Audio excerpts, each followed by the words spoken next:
Well, for those of you who might be curious enough to arrive at this YouTube presentation of whatever it is, you know this is about my sharing of a personal journey, something to explore and then something to share. I don't always know where it leads, but let me share with you where I am right now as of the time of this recording. It's what we call the month of one boy. That is the first month of winter in the Northern Hemisphere. First month of winter in either hemisphere, but for me, I'm in the Northern Hemisphere. One boy month, one boy meaning mother's father, and step number one boy. There's a one girl in the Southern Hemisphere. She's also a number one step. These steps, by the way, are measured from bottom up, mostly, meaning from pelvic cavity being 1 to the top of the head and the head being 6. So there's a journey of 1 through 6. Wow, it's a journey, right? But part of this journey is being able to make the first step. Sometimes I call it the eye of the needle. This little symbology of a perfect sacred geometry spiral, which is as much vertical as it is horizontal. For me, the entry into this sacred journey has to do with this drop of water. Now, it really ideally would be microscopic drop of water, because that's how it feels. The microscopic drop of water, like a pinpoint. Where is that inside me? If that theoretically is where to start, how do I find it? And we're basically saying in this topography that the beginning of this entire spiral to forever starts with this one. Now, in this month, well, we're at slightly a different location, but the very pinpoint of the start of this we call the autumn equinox, where the yin meets the yang on both sides of the planet, and the starting of the first month of autumn goes into the cool inner world of feeling. So how to get inside of that feeling. To give you a slightly different view of it, let me give you another picture that might look like, this one I really like. It looks like this. Similar to the last one, but more real. Yes, this is a flower. To me, this is the journey.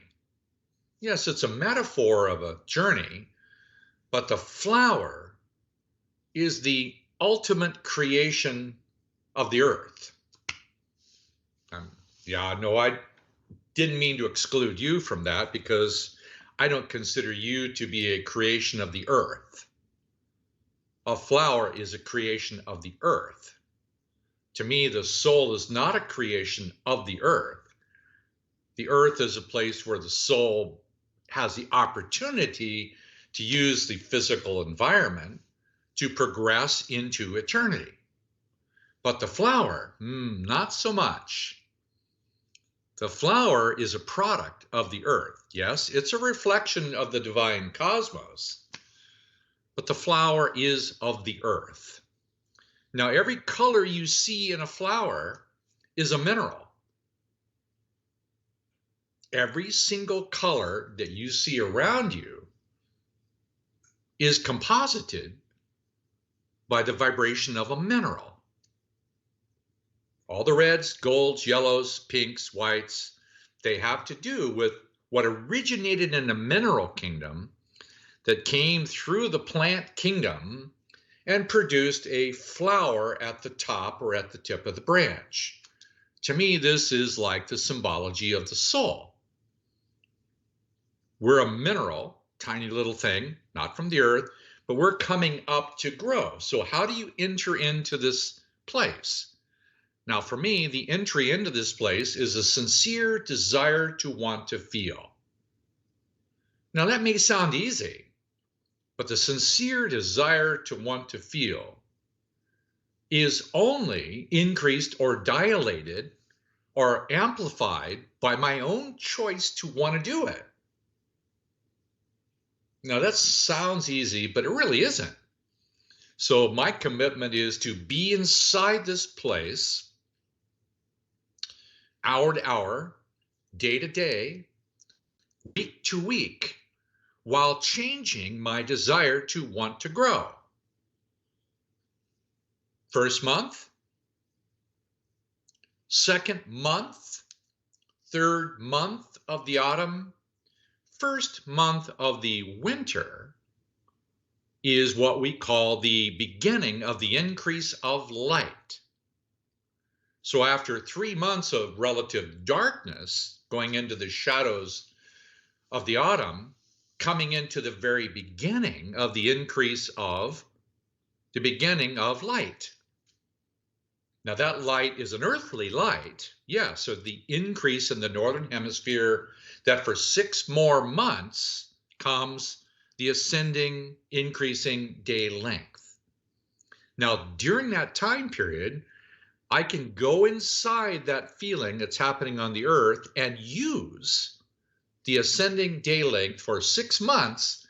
I can use the ascending masculine forces to instill my own heart's desire to feel, grow, expand, and direct where this experience or what the flower might look like.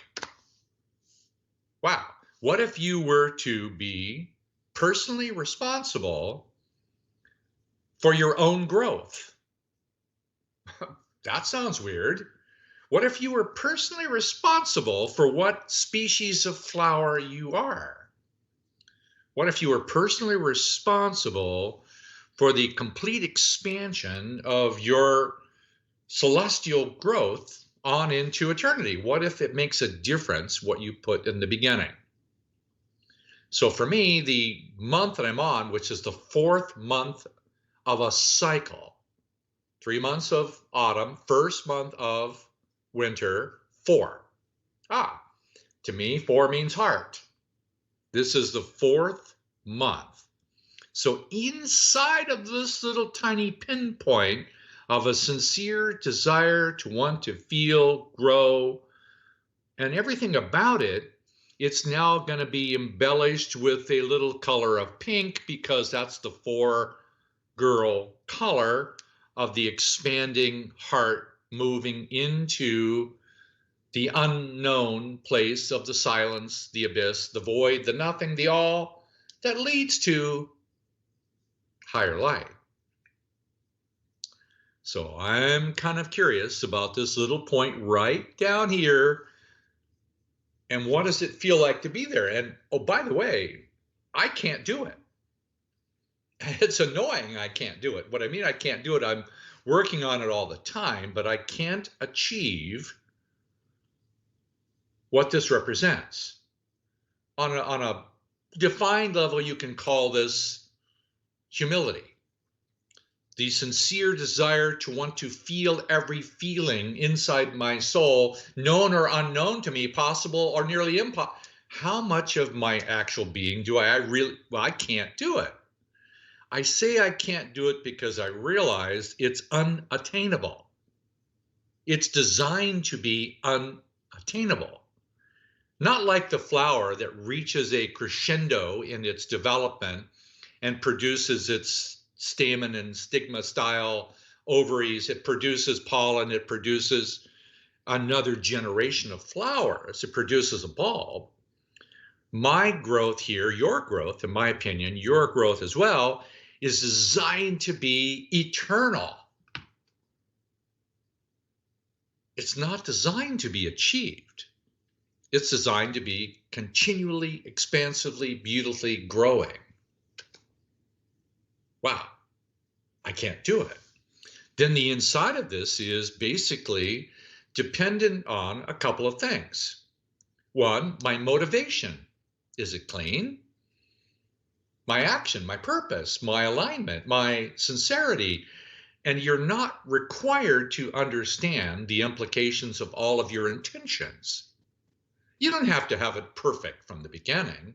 You can say, oh, I want to do this because I want more health. I want more happiness. I want more sex. I want more money. I want a relationship. I'm willing to grow because I want to live in the world and be prosperous. You have the right to make that choice right there.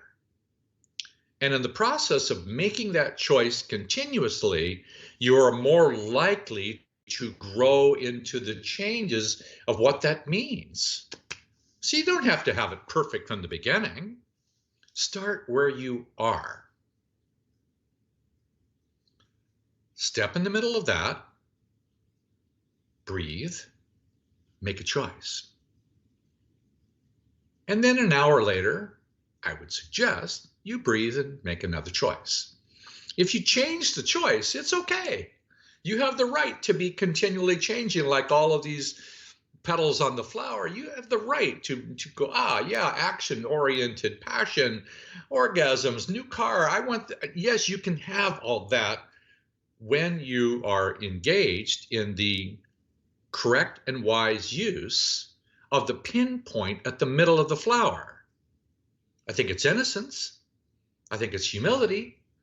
I think it corresponds to your mother's relationship to her father and his relationship to his mother. I think it requires that you occupy the whole feminine side of your family. Sorry about that. I just burst your bubble. That all of us need to go deeply inside the inner yin of our existence, right down there where it all meets, where mother met father. Yes, that means reproductive tract function, right down there, penis, vagina function, right down there at the bottom of the coccyx where the orgasmic function of fertility exists, is only a starting point. Because you'll find that that same starting point is like the rungs of a ladder. It goes progressively higher. So right down there, which is right there in the heart, right there in the middle of the pituitary, the pineal, if you wish, is the same thing of humility, innocence, sincerity, intention, motivation, and the desire to want to progress. So I'm saying build your desire any way you can. Put the music on, dance, focus right there, build your desire. Be still, be silent, meditate for hours if you want. Go there, do it until you're done, get up and keep doing it, buy something else. Mop the house, go shopping, right there. The sincere desire to want to live in the continuous experience of eternal increase. Now, I'm a fanatic. I like being a fanatic because a fanatic has some degree of passion about what they're going to do. And if I'm going to run into a wall, I'd rather run into it hard. If I'm going to run into the ladder of heaven, I'd rather climb the thing all the way to the top. So I have an interior passion about no matter what I'm working on, I like to do it with a passion. And then I find that every single month teaches me a different form of passion. The first month of winter, soft, yielding, aware, breath, innocence, humility, sincerity. I can't do it. The second month of winter, I know what's coming in the progression. I know a 3-boy or a love of truth is going to come. The sword of Excalibur is going to come next month. I know what's coming from 1-boy to 3-boy month. I know what's coming in the next month, the third month of winter. I know what's going to come in a sequence. I just want to occupy it with more and more desire to do so. And share with you then my experiences that come out of it. And I've had some pretty wild experiences just doing this single spot. I'll come back at another time and share with you more experiences about what happens But I'm suggesting you can do this, like, for example, if I just pull up one more picture for those of you who want to see pictures, this is the same place. This is one back to the bone. If you're in the Southern Hemisphere during the one girl month during the third week, a third week is a social function. I'll come back and do this one again more for those of you in the Southern Hemisphere. But even if you're in the Northern Hemisphere on a one boy month, you can't go wrong by going down here and feeling this vitality in your innermost function of your bones. I've had dozens of experiences inside my bones. Powerful, profound experiences. But each one of them, they keep reminding me, you can keep going inside your bones, or in some cases, this other picture that I like so much, which is a fallopian, which looks very much like this one. Same thing again. I love these images. But the sad reality for me is I can't stay here. Sometimes I like to. The reality is I need to come out and share what I found, because unless I give to you the deepest parts of me, I'll never know the deepest parts of you. And why do I want to know the deepest parts of you? Well, because that's what it keeps saying. If I'm going to know me, I need to know you. If I'm going to know and feel me, I need to practice. Incessantly practice. The sincere, it's not like it's a job, it's a life. And then share that life with you and come back and do it again. So, for all of you who track your way here or are patient enough to listen to some of this over these long months, I appreciate you being there. Because if it weren't for you, the squirrels in my neighborhood would get really annoyed. I'd be talking to them all the time. I want to have a relationship with the squirrels and the birds, and the fox came by, and I love the deer that passed by here, but I'm supposed to learn how to love you. So forgive me if I'm not always good about it, but I'll get better, I promise. See you soon.